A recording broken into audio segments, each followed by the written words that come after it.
Evangelio de hoy. Viernes 25 de julio del 2025. Lectura del Santo Evangelio según San Mateo. Capítulo 20, versículo 20 al 28. En aquel tiempo, se acercó a Jesús la madre de los hijos de Zebedeo, con sus hijos y se postró para hacerle una petición. Él le preguntó: ¿qué deseas? Ella contestó: ordena que estos dos hijos míos se sienten en tu reino, uno a tu derecha y el otro a tu izquierda. Pero Jesús replicó: no sabéis lo que pedís. ¿Podéis beber el cáliz que yo he de beber? Contestaron: podemos. Él les dijo: mi cáliz lo beberéis. Pero sentarse a mi derecha o a mi izquierda no me toca a mí concederlo. Es para aquellos para quienes lo tiene reservado mi Padre. Los otros 10, al oír aquello, se indignaron contra los dos hermanos. Y llamándolos, Jesús les dijo: sabéis que los jefes de los pueblos los tiranizan y que los grandes los oprimen. No será así entre vosotros. El que quiera ser grande entre vosotros, que sea vuestro servidor. Y el que quiera ser primero entre vosotros, que sea vuestro esclavo. Igual que el Hijo del Hombre no ha venido a ser servido sino a servir, y a dar su vida en rescate por muchos. Palabra del Señor. Gloria a ti, Señor Jesús. El pasaje de Mateo nos conduce con suavidad y firmeza hacia la esencia del Evangelio, donde Jesús redefine el poder, el honor y la grandeza, en clave de servicio, humildad y entrega total. La petición de la madre de los hijos de Zebedeo, aunque humana y comprensible, revela una lógica mundana, muy distinta a la del reino que Jesús predica. Ella desea para sus hijos los primeros lugares, los puestos de mayor prestigio, junto al Rey glorioso, sin comprender que la gloria de ese Rey está íntimamente ligada al sufrimiento, al sacrificio y al anonadamiento voluntario. La respuesta de Jesús es tan amorosa como contundente. No niega el deseo de grandeza, pero lo purifica, lo redime y lo transforma. Plantea una pregunta que desenmascara la superficialidad de la ambición humana. ¿Pueden beber el cáliz que yo he de beber? Con ello, no solo invita a los discípulos a mirar más allá de los honores, sino también a entrar en comunión con su destino redentor. La gloria de Cristo no está en tronos de oro, sino en la cruz, en la entrega silenciosa, en el lavatorio de pies, en el perdón al enemigo. Los discípulos responden con prontitud: sí, podemos, sin entender del todo la profundidad del compromiso. Como tantas veces nos pasa también a nosotros, que prometemos seguir a Cristo, sin medir las consecuencias, sin conocer bien el precio del discipulado, sin saber que ese cáliz puede tener el sabor amargo de la incomprensión, del rechazo, del martirio. Jesús no les reprocha su entusiasmo, pero les advierte, con amor y firmeza, que si desean compartir su gloria, deberán compartir también su pasión. El cáliz de Cristo no es símbolo de poder, sino de obediencia hasta la muerte, de fidelidad a la misión, de amor que no se reserva nada para sí, y que se entrega sin medida. Beber ese cáliz significa aceptar ser grano de trigo que cae en tierra y muere, para dar fruto abundante. Significa abrazar el camino de la cruz. Aunque todos huyan. Aunque cueste lágrimas. Aunque la lógica del mundo no lo entienda. Jesús declara con claridad que los puestos en su reino no son negociables. No dependen de favoritismos. Ni de relaciones familiares. No se asignan por mérito humano, sino por designio del Padre, quien conoce los corazones y sabe quién está dispuesto a amar como Él, a servir como Él, a morir como Él. Es un reino en el que todo se invierte, donde el último es el primero y el servidor es el mayor. Cuando los otros 10 apóstoles escuchan la petición, se indignan. No porque entiendan mejor el camino de Jesús, sino porque comparten el mismo deseo de poder, de superioridad, de privilegio. Esta reacción muestra que la ambición no es solo de 2, sino de todos. La comunidad de discípulos, llamada a ser reflejo del reino, está aún atrapada en las lógicas del mundo. Jesús aprovecha la ocasión para enseñar algo fundamental. Que la grandeza en su reino no se mide por cargos, ni por honores, sino por la capacidad de servir, de hacerse esclavo de los demás, de abandonar todo deseo de dominio, para abrazar la pequeñez, la humildad, la entrega. En su lógica, el poder se convierte en servicio y la autoridad en don. Las palabras de Jesús son revolucionarias. Desconciertan y al mismo tiempo liberan. El que quiera ser grande, que sea su servidor. En un mundo donde todos buscan escalar, sobresalir, destacarse, Jesús nos invita a descender, a ponernos al nivel del otro, a abrazar la pobreza de los demás y hacernos uno con ellos. Jesús, al escuchar la solicitud de la madre de los hijos de Zebedeo, no responde con dureza ni con rechazo, sino con una pregunta que penetra hasta el fondo del deseo humano. ¿Pueden beber el cáliz que yo he de beber? En esta pregunta se revela la sabiduría del Maestro, que no se deja llevar por la urgencia de una petición, sino que redirige la atención hacia el verdadero significado del seguimiento. Jesús no niega la posibilidad de participar en su gloria, pero deja claro que el camino a esa gloria pasa por la cruz, por el sufrimiento, por la entrega radical, por el sacrificio libremente asumido por amor. Esta pedagogía de Cristo sigue siendo actual para nosotros, porque muchas veces pedimos favores espirituales, sin estar dispuestos a recorrer el camino que lleva a ellos. La respuesta de Santiago y Juan, podemos, denota un entusiasmo sincero pero ingenuo. Ellos no comprenden aún la magnitud del cáliz que Jesús menciona, ni el costo profundo que implica beberlo.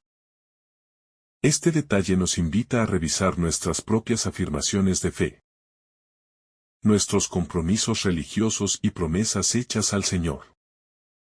¿Entendemos realmente lo que significa seguir a Cristo en toda circunstancia? ¿Estamos conscientes del sufrimiento que puede conllevar el amor verdadero? La fidelidad al Evangelio. ¿La lucha contra nuestro egoísmo? Jesús acepta su respuesta.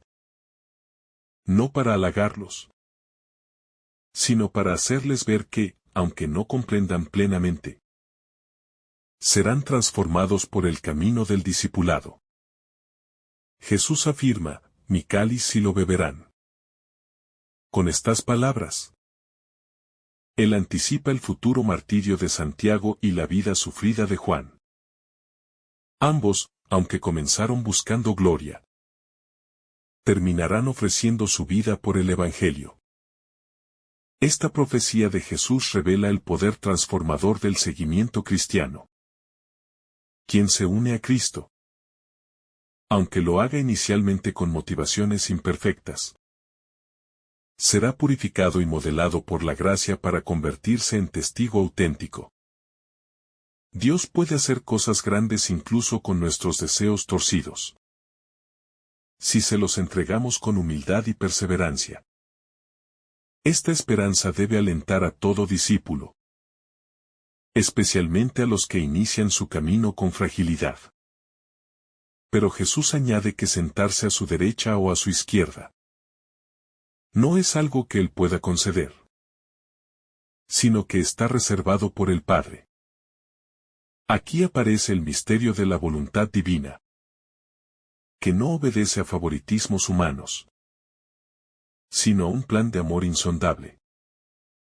Este detalle recuerda al discípulo que la gloria en el reino no se compra con peticiones, ni se asegura con vínculos personales, sino que es don del Padre que conoce los corazones. Esta enseñanza nos sitúa frente al misterio de la gratuidad de Dios, que actúa con libertad soberana, más allá de nuestros méritos.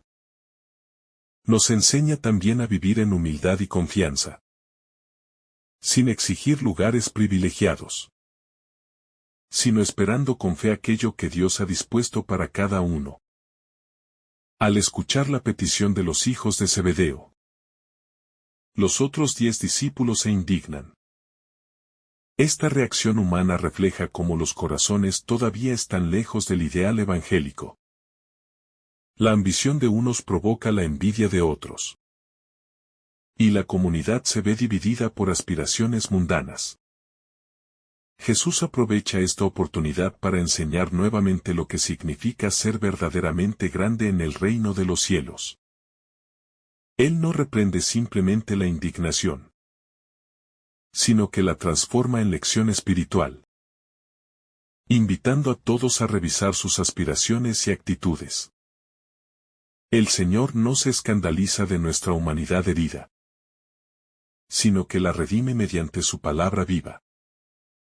Jesús, entonces, los reúne y les explica con claridad que entre los gobernantes de las naciones, los poderosos se imponen sobre los demás, y que esa lógica de poder y dominio no tiene cabida en su reino. Esta afirmación constituye un quiebre radical con las estructuras del mundo, un rechazo explícito de todo liderazgo basado en la imposición, la superioridad o el privilegio. Jesús no solo denuncia esta realidad, sino que establece una nueva forma de autoridad, la que se pone al servicio, la que se inclina para levantar al otro, la que busca el bien del prójimo por encima del propio interés. En estas palabras se encierra una revolución espiritual, que debería guiar cada comunidad cristiana. No será así entre ustedes, dice Jesús, marcando una diferencia esencial entre sus discípulos y el resto del mundo. Él propone un estilo nuevo, una estructura inversa en la que el primero debe hacerse servidor, y el más grande, esclavo. Esta enseñanza no es opcional. No es una recomendación moral entre muchas otras, sino una exigencia ineludible para quien quiera formar parte del reino. En este modelo de liderazgo evangélico, todo deseo de grandeza debe transformarse en deseo de servir. Y este servicio no es selectivo ni limitado a lo que nos agrada, sino total, gratuito, incondicional.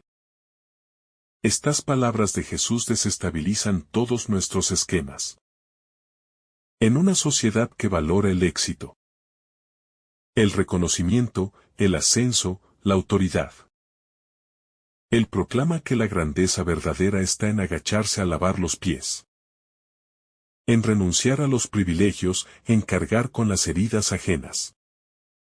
Esto exige un cambio interior profundo, una conversión constante de mentalidad, una lucha diaria contra el orgullo que busca destacar. Cada discípulo está llamado a preguntarse: ¿sirvo verdaderamente o busco ser servido? ¿Me oculto para que otros brillen o compito por el protagonismo? En ese examen se juega nuestra fidelidad al Evangelio. Jesús, el Maestro por excelencia, no enseña solo con palabras, sino con el ejemplo supremo de su propia vida. Él dice: el Hijo del Hombre no vino para ser servido, sino para servir y dar su vida en rescate por muchos. Aquí encontramos la esencia de su misión, el corazón de su identidad mesiánica. Él no exige lo que él mismo no está dispuesto a hacer. Su vida entera es un acto de entrega, de servicio silencioso y total, de amor que llega hasta la muerte.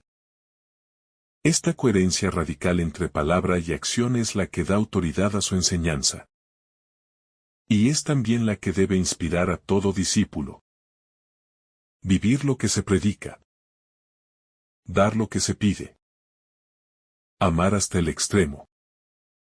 Cuando Jesús habla de dar su vida en rescate por muchos, está anunciando su pasión y muerte. No es una muerte cualquiera, sino una entrega voluntaria, un acto de amor redentor, que rescata a la humanidad de la esclavitud del pecado. La palabra rescate evoca el precio que se paga por liberar a un esclavo. Jesús se presenta como el que paga con su propia vida la libertad de todos. Esta imagen nos recuerda cuánto valemos para Él, cuánto ha hecho por nosotros. A la vez, nos desafía a vivir en consecuencia. Si hemos sido rescatados por amor, debemos amar sin medida, servir sin reservas, entregarnos sin miedo. El gesto de dar la vida como rescate no solo habla del sacrificio final de Jesús, sino que también nos da un modelo concreto de cómo debe vivirse el servicio en lo cotidiano. Servir no es simplemente hacer favores o ayudar cuando es conveniente, sino entregar el corazón, renunciar a sí mismo. Ofrecer el tiempo, la atención, la escucha, la ternura, incluso cuando nadie lo agradece o lo reconoce. Jesús nos muestra que servir es dar la vida poco a poco, en gestos sencillos pero profundos, con paciencia, con perseverancia, con compasión. El servicio cristiano no busca aplausos ni paga.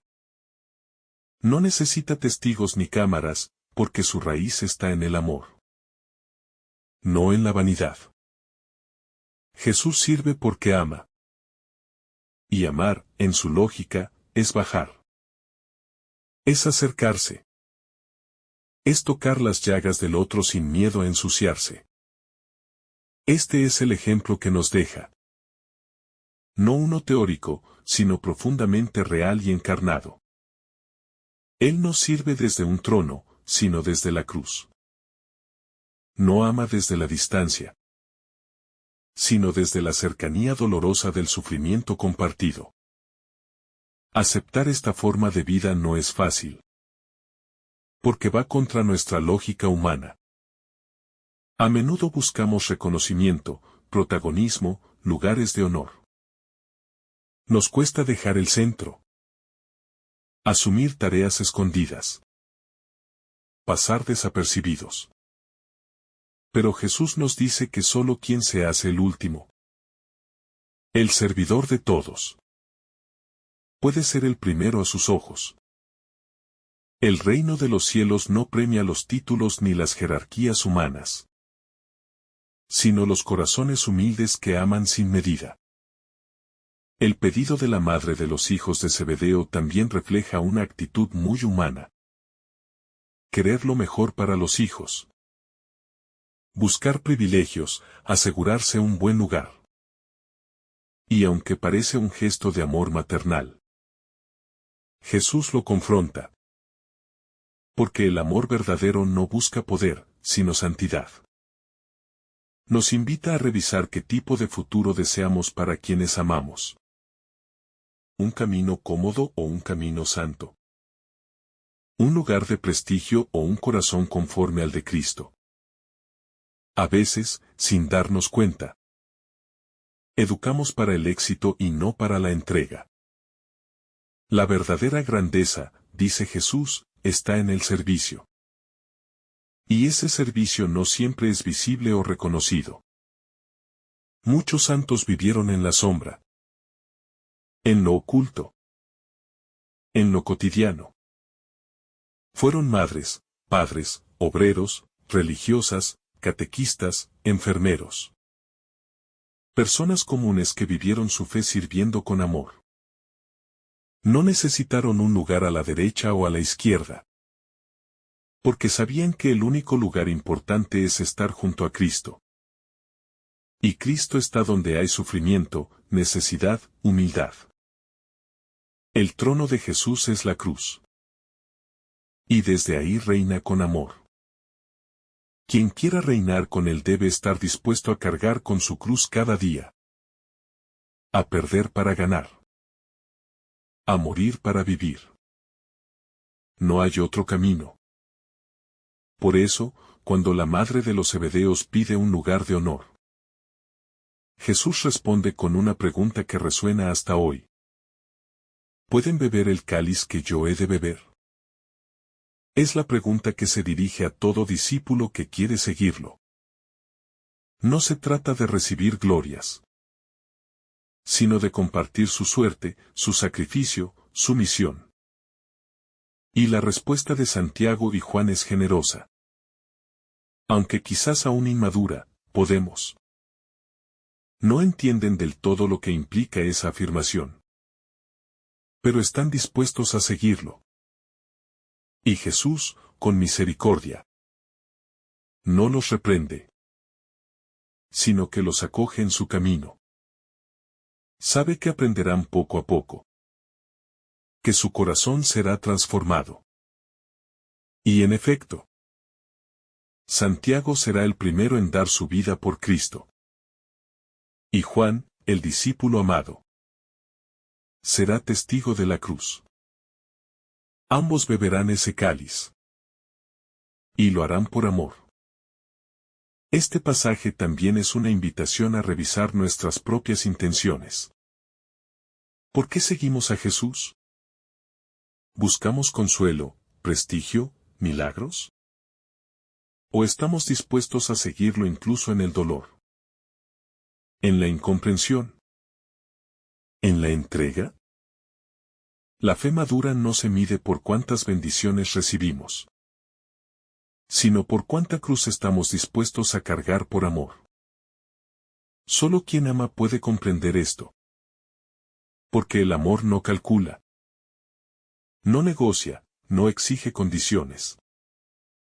El amor verdadero se entrega sin reservas. Como Cristo. Los otros 10 discípulos, al enterarse del pedido de los hermanos, se indignan. Quizás no por lo impropio del gesto, sino porque ellos también querían ese lugar. La rivalidad, la competencia, la ambición están presentes incluso en el grupo de los más cercanos a Jesús. Y esto muestra cuán profundamente necesitamos la conversión del corazón. Jesús los llama y los corrige con amor, como hace con nosotros cuando nos dejamos llevar por la vanidad. Él no condena, pero tampoco tolera que sus discípulos se comporten como el mundo. Quiere un grupo distinto, Una comunidad que viva el Evangelio en serio. Jesús, entonces, establece el fundamento del nuevo liderazgo cristiano. El que quiera ser grande, que sea su servidor. Y el que quiera ser el primero, que sea su esclavo. Estas palabras no son una metáfora. Son un llamado real. En la Iglesia no hay lugar para el autoritarismo. Para los cargos entendidos como privilegios. Para las actitudes de superioridad. Todo servicio debe ser humilde. Gratuito. Evangélico. Si no lo es, no es de Cristo. Y esta enseñanza vale para todos. Obispos, sacerdotes, religiosas, laicos, catequistas, padres de familia, jóvenes. Todos estamos llamados a servir, no a ser servidos. Cuando Jesús responde a la madre de los hijos de Zebedeo, no lo hace con indiferencia ni con desdén, sino con la sabiduría serena de quien conoce el fondo del corazón humano y sus anhelos más profundos, incluso cuando están mal orientados. Y así, con firmeza misericordiosa, les plantea una pregunta que corta hasta lo más íntimo del deseo. ¿Pueden beber el cáliz que yo he de beber? Una pregunta que no solo examina la disposición al sufrimiento, sino que pone en evidencia la distancia entre el honor humano buscado y el camino de la entrega radical que él propone. Un camino donde la gloria no se obtiene por escalada, sino por abajamiento. Donde el trono se gana abrazando la cruz. Y donde la única exaltación verdadera es la del amor sacrificado. Los discípulos, quizás todavía sin comprender plenamente lo que significaba esa copa, responden con una afirmación inmediata. Sí podemos. Revelando tanto su deseo de estar con él, como su falta de entendimiento del precio que tal afirmación conlleva. Porque beber el cáliz de Jesús no es simplemente compartir una experiencia, sino entrar en la lógica del sacrificio, del rechazo, del dolor y de la entrega por amor al Padre y por amor a todos. Y esta declaración, aunque ingenua, es al mismo tiempo profética. Porque finalmente Santiago beberá ese cáliz como mártir. Y Juan lo hará en la fidelidad perseverante a lo largo de su larga vida de testimonio. Lo que muestra que el camino del discipulado auténtico, tarde o temprano, conduce al Calvario. Pero también a la gloria verdadera que no es del mundo, sino de Dios. Jesús no desmiente su afirmación, pero sí les enseña que la gloria en el reino de Dios no se distribuye según los deseos humanos, sino según el plan y la voluntad del Padre. Y con esa afirmación desarma toda pretensión de manipular los designios divinos, dejando claro que no es por mérito propio, ni por influencias familiares, ni por cercanía externa que se obtienen los lugares en el reino, sino por disposición a amar como Él ama, a servir como Él sirve, y a entregarse como Él se entrega. Y esa palabra dicha por el Señor es una liberación para todos los que buscan la voluntad de Dios sinceramente, pues les recuerda que no están en una competencia, sino en una vocación común de humildad y de servicio. La reacción de los otros 10 discípulos, al enterarse de la petición, fue de indignación. Pero no porque comprendieran el error de la lógica de poder, sino porque ellos también deseaban esos lugares de honor. Revelando que el veneno de la ambición no solo estaba en los hermanos Zebedeo, sino en todo el grupo. Y Jesús, percibiendo este ambiente, Decide reunirlos para ofrecerles una enseñanza crucial. Un momento pedagógico donde redefine por completo lo que significa la autoridad en el reino. Una enseñanza que aún hoy continúa interpelando a la Iglesia, a los pastores, a los líderes y a todo creyente que desea seguirle de cerca. Porque los criterios del reino no se parecen en nada a los del mundo. Jesús expone claramente que entre los gentiles, es decir, en el mundo secularizado, los gobernantes oprimen, ejercen poder, se imponen con fuerza y buscan grandeza a través del dominio. Pero con esa misma claridad declara que entre ustedes no debe ser así, estableciendo una ruptura radical entre el modelo mundano y el modelo evangélico.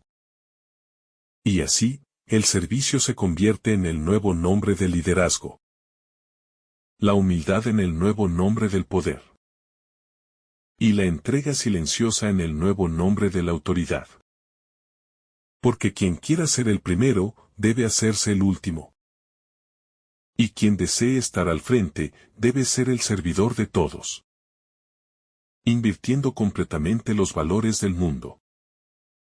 Este nuevo paradigma, en el que el más grande es el que más sirve, no es una simple enseñanza moral o un consejo ético, sino una realidad vivida y encarnada por el mismo Cristo, quien no vino para ser servido, sino para servir y dar su vida como rescate por muchos. Y esta frase es el núcleo de su misión, la clave de su identidad, y el modelo definitivo para sus discípulos. Porque él no predicó una teoría de servicio, sino que lavó los pies de sus discípulos, cargó con la cruz y derramó su sangre. Y por eso, nadie puede decir que sigue a Cristo si no está dispuesto a imitarle en este estilo de vida de abajamiento y de donación. En un mundo que celebra la fama, el éxito y el poder, esta enseñanza de Jesús se presenta como una revolución silenciosa, pero profunda, que no destruye estructuras por la fuerza, sino que las transforma desde dentro. Porque cada discípulo que decide servir en vez de dominar, cada cristiano que elige lavar los pies de los demás en lugar de buscar honores, está construyendo una nueva humanidad. Una civilización del amor donde el verdadero liderazgo se mide por la capacidad de amar, de sacrificarse, de escuchar y de estar disponible. Y este camino, aunque cuesta arriba, conduce a la plenitud y a la verdadera grandeza. La lógica del servicio no es solo para unos pocos consagrados o líderes visibles, sino para todos los que quieren vivir según el Evangelio. Porque en cada familia, comunidad, lugar de trabajo o espacio social, existe la posibilidad de vivir este ideal, de encarnar esta visión del reino. Y en este sentido, cada tarea pequeña hecha con amor, cada gesto de generosidad anónimo, cada renuncia silenciosa por el bien de los demás, se convierte en una semilla de eternidad, en una manifestación concreta del Evangelio vivo. La madre de los Zebedeos quería lo mejor para sus hijos, pero no lo comprendía aún desde el corazón de Dios. Sin embargo, Jesús no la rechazó, sino que le reveló un camino mejor. El único camino que lleva a la verdadera gloria. Y así también hace con nosotros. Cuando nuestros deseos no están bien orientados, Él no nos destruye, sino que nos educa. Nos corrige con amor. Y nos muestra que el trono del reino está reservado para quienes se crucifican con Él. para quienes hacen de su vida una ofrenda silenciosa de amor cotidiano. Sin buscar aplausos. Ni puestos privilegiados. Hoy, frente a este Evangelio, se nos invita a revisar nuestras motivaciones más íntimas. A preguntarnos si realmente deseamos seguir a Jesús en el camino del servicio. O si todavía buscamos reconocimiento, poder o afirmación. Porque solo cuando aceptamos beber el cáliz del amor entregado, solo cuando aceptamos ser servidores y no señores, entonces se nos abrirá la puerta de la verdadera grandeza. Que no pasa. Que no es ilusoria. Y que es reconocida solo por el Padre. En lo secreto. Donde habita la verdad eterna. Que el Señor te bendiga abundantemente en este día. En el nombre del Padre, del Hijo, y del Espíritu Santo. Amén. Si esta reflexión te ha gustado, recuerda dar like, dejarnos tu intención en los comentarios y activar la campana de notificaciones. Para que todos los días recibas estos mensajes. Te saluda tu hermano Joe deseándote un día lleno de bendiciones.